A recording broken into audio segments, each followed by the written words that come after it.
चला, प्रत्येक दुग्ध उत्पादक शेतकऱ्यासाठी आवश्यक असलेल्या या मार्गदर्शिकेत डोकावूया.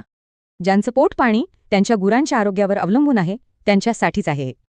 आपल्या जनावरांना सुरक्षित ठेवणं हीच यशस्वी शेतीची पहिली पायरी आहे. चला तर मग निरोगी कळपासाठीच्या पहिल्या आणि सगळ्यात मूलभूत नियमापासून सुरुवात करूया. एकदम सोपं आहे. स्वच्छ गोठा म्हणजे निरोगी जनावरं आणि अस्वच्छ गोठा म्हणजे आजारांना आमंत्रण. आता दुसरी महत्वाची गोष्ट जी आपल्या गुरांसाठी एका ढालीसारखं काम करते. लाळ्या खुरकूट, घटसर्प आणि फर्या यांसारख्या आजारांवरील लसीकरण वेळेवर झालंच पाहिजे. आता वळूया नियम क्रमांक 3 कडे, जो आतून ताकद वाढवण्याबद्दल आहे. चांगला आहार आणि स्वच्छ पाणी हेच आहे गायींच्या मजबूत रोगप्रतिकार शक्तीचं खरं रहस्य.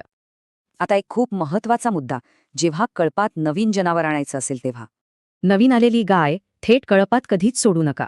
तिला आधी काही दिवस वेगळं ठेवणं गरजेचं आहे.